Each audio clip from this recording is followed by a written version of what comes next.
अच्छा, नेक्स्ट जो हमारे पास, हम बेसिकली नेफ्रोटिक सिंड्रोम की काजेस पढ़ रहे हैं।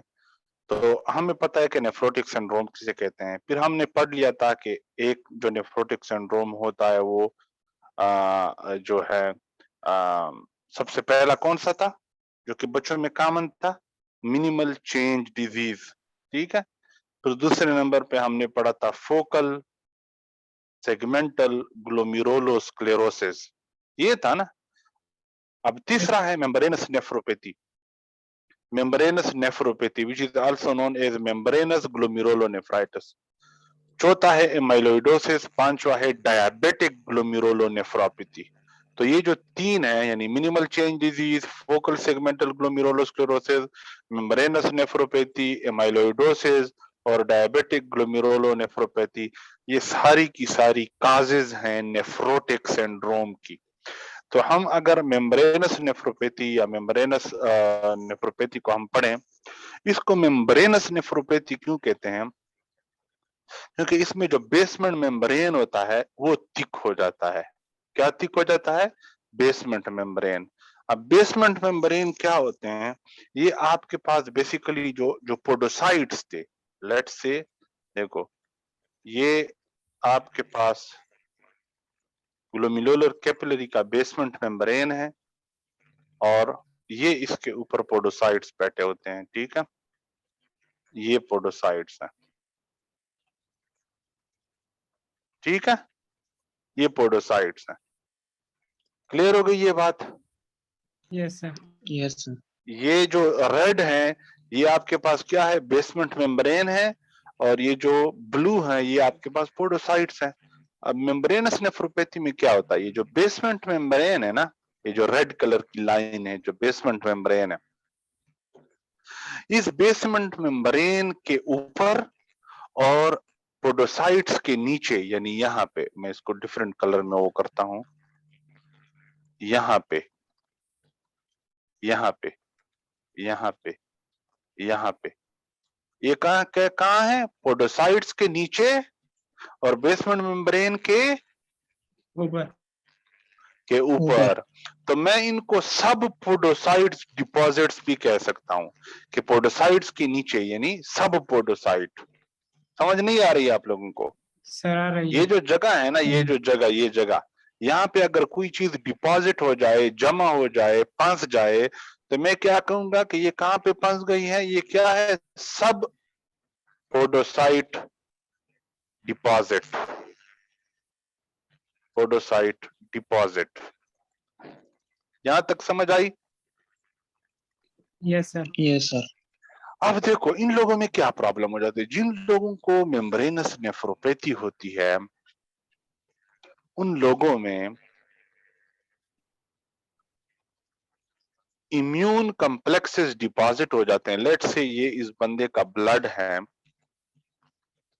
ठीक है।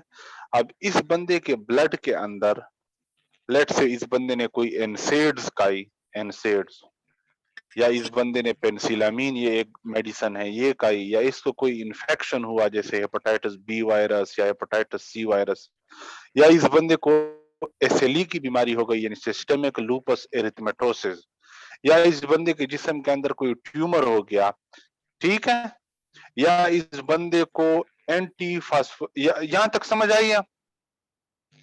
Yes sir. इस बंदे ने कोई एनसेड्स दवाई खाई या पेनिसिलामीन दवाई खाई, या इसको कोई इन्फेक्शन हो गया जैसे हेपेटाइटिस बी वायरस का इन्फेक्शन हो गया या हेपेटाइटिस सी वायरस का इन्फेक्शन, या इस बंदे को एसएलई की बीमारी हो गई, या इस बंदे के जिस्म में कोई सॉलिड ट्यूमर हो गया। तो इन सारी वजूहात में इन बंदे में, इस बंदे में क्या हो जाता है? लेट्स से ये एनसेड है, ठीक है, ये इसके ब्लड के अंदर क्या आ गया है? एनसेड। इस बंदे ने एनसेड की दवाई खाई, वो अब्जॉर्ब होकर ब्लड में आ गई। इस बंदे के इम्यून सिस्टम ने एनसेड्स के खिलाफ एंटीबॉडीज बना दी हैं। तो अब लेट से ये रेड एनसेड्स हैं और इसके खिलाफ इम्यून सिस्टम ने एंटीबॉडी बनाई है, तो ये ब्लू ब्लू जो है ये एंटीबॉडी है। तो ये जो एनसेड और एंटीबॉडी का कॉम्प्लेक्स है, इस कॉम्प्लेक्स को हम क्या कहते हैं? Immune complex. कौन सा कॉम्प्लेक्स? इम्यून। इम्यून।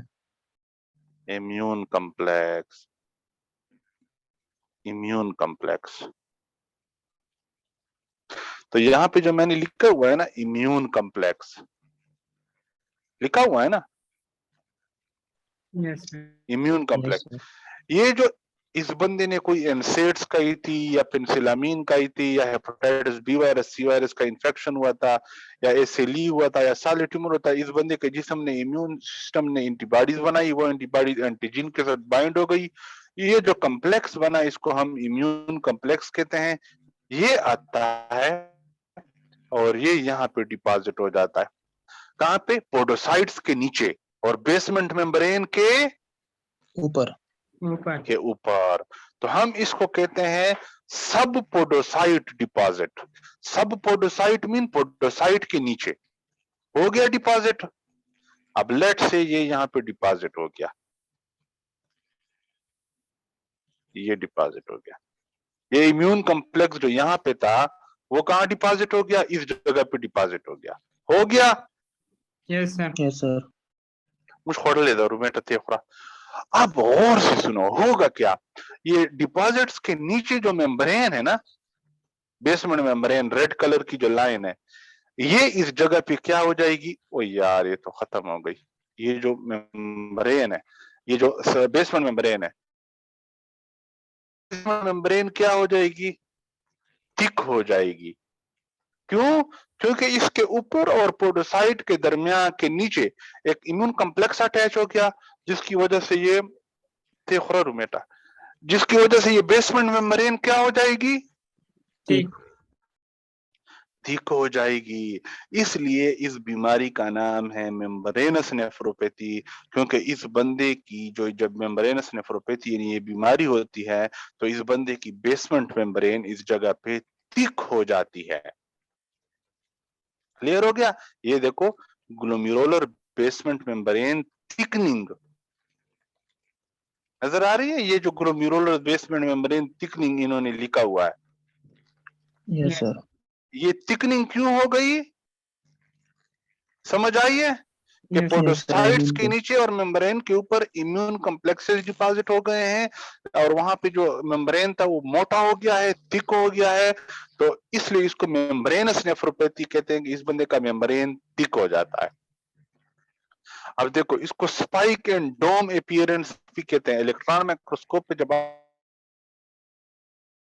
मेम्ब्रेन है, ये इसके ऊपर पोडोसाइट्स हैं और पोडोसाइट्स के नीचे यहाँ पे इम्यून कॉम्प्लेक्सेस डिपॉजिट हो जाते हैं, तो ये ऐसे लगता है जैसे डोम बना हुआ हो, डोम की तरह नजर आता है। तो इसलिए इसको इलेक्ट्रॉन माइक्रोस्कोप पे आपको स्पाइक एंड डोम अपीयरेंस जो है वो नजर आएगी। समझ आई है? yes, sir. Yes, sir. ये मोस्ट कॉमन काज है of the nephrotic syndrome in adults. बच्चों में मोस्ट कॉमन काज क्या थी? Minimal change. Minimal change disease. बड़ों में मोस्ट कॉमन काज क्या है मेम्ब्रेनस नेफ्रोपैथी की? Membranous. एडल्ट्स में मेम्ब्रेनस नेफ्रोटिक सिंड्रोम की मोस्ट कॉमन काज क्या है? मेम्ब्रेनस नेफ्रोपैथी बड़ों में। क्लियर हो गया किस वजह से होता है? आने के बाद जैसे एनसेड या पेनिसिलामिन या इन्फेक्शंस की वजह से होगा, hepatitis B virus, hepatitis C virus, या एसएलई की वजह से होगा, या सॉलिड ट्यूमर्स की वजह से होगा, या प्राइमरी होगा। प्राइमरी का क्या मतलब? कि इस बंदे को और कोई मसला नहीं होता, हो क्या जाता है? हो ये जाता है, ये देखो, ये इस बंदे का ब्लड वेसल है, ब्लड वेसल के अंदर नॉर्मल है ना। अब इन सेल्स की दीवारों के अंदर फास्फोलाइपेज ए एंजाइम होता है। फास्फोलाइपेज A2. ए एंजाइम होता है, ये फास्फोलाइपेज ए टू सेल मेम्ब्रेन के अंदर ये होता है, हर सेल के अंदर ये होता है। अब देखो, कभी कभी इम्यून सिस्टम पागल हो जाता है और अपने ही सेल्स की सेल मेम्ब्रेन के अंदर जो फास्फोलाइपेज ए2 है ना, फास्फोलाइपेज ए2, इनके खिलाफ एंटीबॉडीज बना देता है, एंटीबॉडीज टू फास्फोलाइपेज ए2। तो ये लेट सपोज एंटीबॉडी है, ठीक है, तो ये एंटीबॉडी है, एंटीबॉडी आई और यहाँ पे अटैच हो गई अब ये क्या बन गया, इम्यून कॉम्प्लेक्स। ये जो फास्फोलाइपेज A2 और ये जो एंटीबॉडी आई, इन दोनों का ये जो कॉम्प्लेक्स, इसको इम्यून कॉम्प्लेक्स कहते हैं। ये आता है और मेम्ब्रेन के ऊपर और पोडोसाइट के नीचे डिपॉजिट हो जाता है, जिसकी वजह से जो मेम्ब्रेन है वो यहाँ पे थिक हो जाती है और हम कहते हैं कि इस बंदे को मेम्ब्रेनस नेफ्रोपैथी हो गई है। क्लियर हो गई है ये बात? Yes, sir. Yes, sir.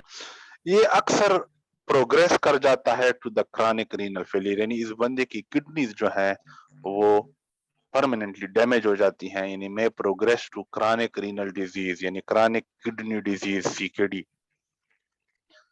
ठीक है। And poor response to the steroids, steroid को भी कोई इतना अच्छा रिस्पांस नहीं देता, मतलब स्टीरॉइड से भी ये फर्क नहीं करता। क्लियर हो गया? Yes, sir. Yes, sir. अब इसके लिए ये एक निमोनिक याद रखो ना, कि कैसे ये सारी चीजें आपने याद रखती है। या खोना जरूर बेटा, ये याद रखो कि I am a member of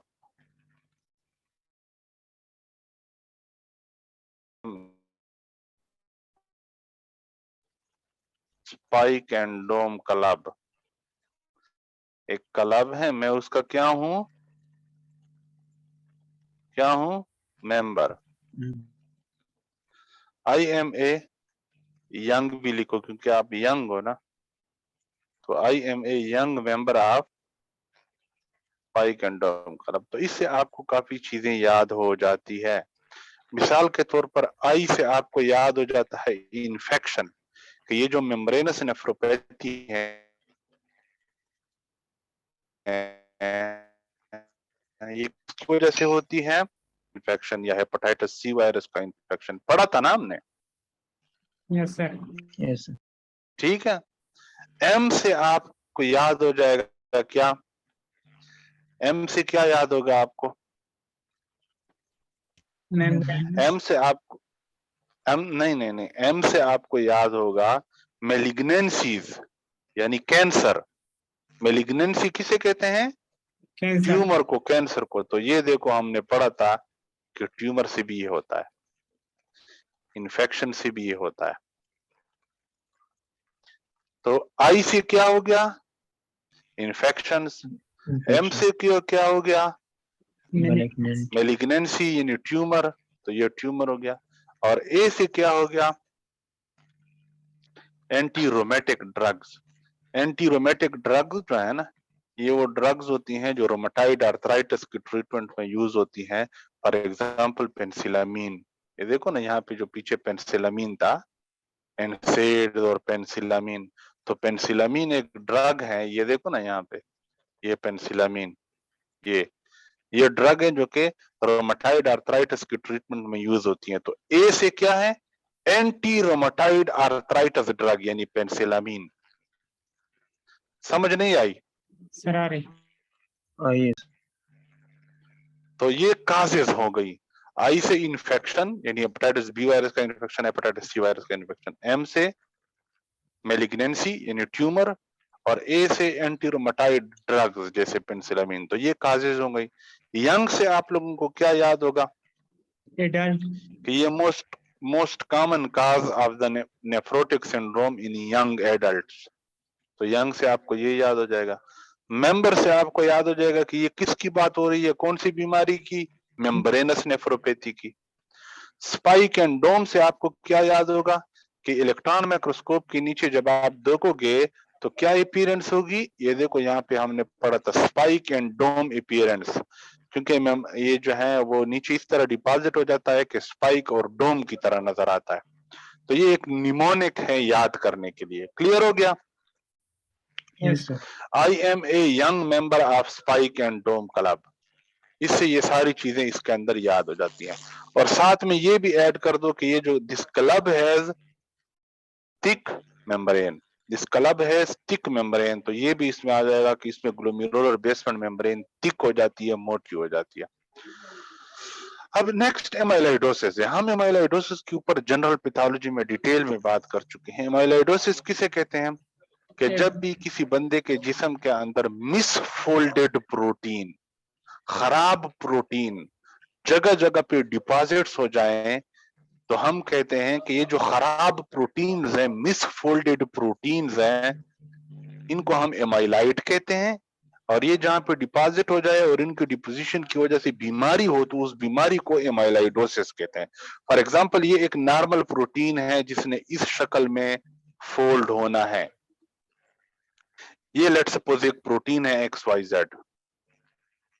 अगर ये प्रोटीन इस तरह फोल्ड हो जाए तो क्या ये प्रोटीन किसी काम की होगी?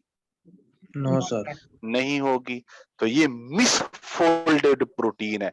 इस मिसफोल्डेड प्रोटीन को कहा जाता है एमाइलॉइड। और ये टिश्यूज के अंदर, लेट सपोज हार्ट के अंदर डिपॉजिट हो गया, किडनी के अंदर डिपॉजिट हो गया, तो इस बीमारी को क्या कहते हैं? एमाइलाइडोसिस। तो एमाइलाइडोसिस की वजह से भी नेफ्रोटिक सिंड्रोम हो सकता है। इस केस में ये जो एमाइलाइड है, ये जो मिसफोल्डेड प्रोटीन है, ये कहां डिपॉजिट होता है? मेसेंजियम के अंदर। मेसेंजियम क्या था, याद है? याद नहीं होगा आप लोगों को, मैं वो डायग्राम याद आप लोगों को याद दिलाता हूं जिसके अंदर मेसेंजियम था। ये देखो, ये एफेरेंट आर्टीरियोल है ना, और ये ईफेरेंट आर्टीरियोल है, हाँ? और ये कैपिलरीज हैं, ये यहां तक ये सारा आर्टीरियोल है। तो ये आर्टीरियोल और कैपिलरी के दरमियान ये जो दरमियान वाली जगह है ना, ये जो है, ये ये क्या कहलाता है? मेसेंजियम। यानी ये जगह, ये जो दरमियान वाली जगह है, ये क्या कहलाता है? मेसेंजियम। मेसेंजियम। जब किसी बंदे को एमाइलाइडोसिस होती है, तो ये जो एमाइलाइड प्रोटीन है, लेट सपोज ये ब्लड के अंदर आ रहे हैं, ये आके यहाँ पे मेसेंजियम के अंदर क्या हो जाते हैं? डिपॉजिट हो जाते हैं। अब देखो, लेट्स से क्या लेट्स से क्या अब क्या ताहिर? लेट्स लेट्स से ये यहाँ पे डिपॉजिट हो गए, ये एमाइलाइड प्रोटीन यहाँ पे डिपॉजिट हो गए। जब ये एमाइलाइड प्रोटीन यहाँ पे डिपॉजिट हो गए, तो ये जो पोडोसाइट्स हैं, ये इन पोडोसाइट्स को डैमेज कर देते हैं। जब ये पोडोसाइट नाकारा हो जाते हैं, तो अब इजीली जो मवाद यहाँ पे आर्टेरियोल से लीक आउट हुआ है, इसके अंदर जो प्रोटीन है, वो प्रोटीन इस रास्ते से लीक आउट होके यूरिन में जाते हैं, यानी नेफ्रोटिक सिंड्रोम हो जाता है। समझ आ गई कि ग्लोमेरुलर बेसमेंट, ये जो एमाइलाइड प्रोटीन है, ये कहां पे डिपॉजिट होता है? मेसेंजियम के अंदर। मेसेंजियम कौन सी जगह है? ये जो कैपिलरीज के इर्द गिर्द जो जगह है। समझ आ रही है या नहीं आ रही? Yes sir. तो ये जो है यहाँ पे हमारे पास ये जो जगह है, जो ये इसने कहा है कि मेसेंजियम के अंदर, ये देखो ना, एमाइलाइड डिपोजिशन इन द मेसेंजियम। जब एमाइलाइड डिपोजिशन हो जाती है मेसेंजियम के अंदर, तो क्या होता है? बेसमेंट मेम्ब्रेन डैमेज हो जाता है और बेसमेंट मेम्ब्रेन लीकी हो जाता है, यानी वहां से प्रोटीन लीक आउट होते हैं। क्लियर हो गया? अब जहां पर भी एमाइलाइडोसिस होना, एमाइलाइडोसिस के लिए टेस्ट क्या है कि आप वहां से बायोप्सी लोगे, सैंपल लोगे और उसको माइक्रोस्कोप के नीचे रखोगे और उसके ऊपर पोलराइज्ड लाइट डालोगे। तो जब आप पोलराइज्ड लाइट उसके ऊपर डालोगे ना, तो आपको एप्पल ग्रीन बिरफ्रेंजेस नजर आएंगी। एप्पल ग्रीन बिरफ्रेंजेस, ये एमाइलाइडोसिस की निशानी है। पोलराइज्ड लाइट के नीचे, अगर आप इसको माइक्रोस्कोप के नीचे देखो और उसके ऊपर पोलराइज्ड लाइट डालो, तो आपको क्या नजर आएंगे? Apple green birefringence. अगर ये नजर आती हैं, इसका मतलब इस जगह पे एमाइलाइड प्रोटीन यानी मिसफोल्डेड प्रोटीन यानी खराब प्रोटीन डिपॉजिट हो चुका है। ठीक है? तो लाइट माइक्रोस्कोप पे Congo red stain show apple green birefringence. ठीक है?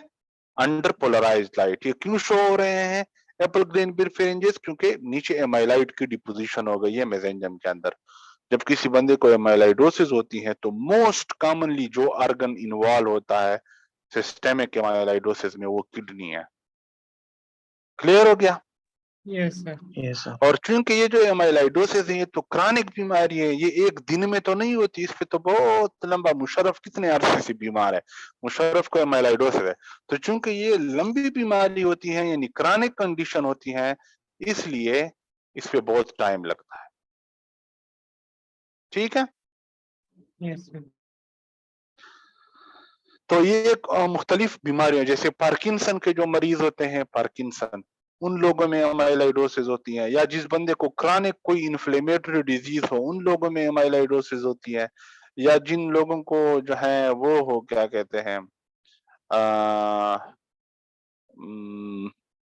क्या नाम है उसका, सूडो न्यूट्रोफिलिया सिंड्रोम, कुछ इस तरह। लेकिन बहरहाल मेन कंसेप्ट जो एमाइलाइडोसिस की वजह से जो मेसेंजम है, मेसेंजम के अंदर एमाइलाइड की डिपोजिशन लीकी हो जाता है। ठीक है, क्लियर हो गई ये बात? Yes, sir. Yes, sir. अच्छा, अब नेक्स्ट हमारे पास है डायबिटिक ग्लोमेरुलोनेफ्रोपैथी, कि शुगर के मरीज की गुर्दे जो खराब हो जाते हैं शुगर की वजह से, हाई शुगर की वजह से, डायबिटीज की वजह से। तो अगर कोई आपसे पूछे कि एंड स्टेज रीनल डिजीज की सबसे मोस्ट कॉमन काज क्या है, तो आपने कहना है डायबिटिक ग्लोमेरुलोनेफ्रोपैथी, क्योंकि शुगर तो बहुत कॉमन है, और जो लोग अपनी शुगर कंट्रोल नहीं करते उनके गुर्दे खराब हो जाते हैं, उनको and stage renal disease, ES यानी एंड स्टेज रीनल डिजीज हो जाती है, उनके गुर्दे खराब हो जाते हैं। और गुर्दों की खराबी की सबसे मोस्ट कॉमन काज क्या है? Diabetic. डायबिटीज ग्लोमेरुलोनेफ्रोपैथी, यानी शुगर की वजह से गुर्दों का डैमेज हो जाना। क्यों डैमेज होते हैं? अगर आप अपनी शुगर कंट्रोल ना करें तो गुर्दे कैसे डैमेज होते हैं, इस पे इंशाल्लाह हम कल बात करेंगे। ठीक है।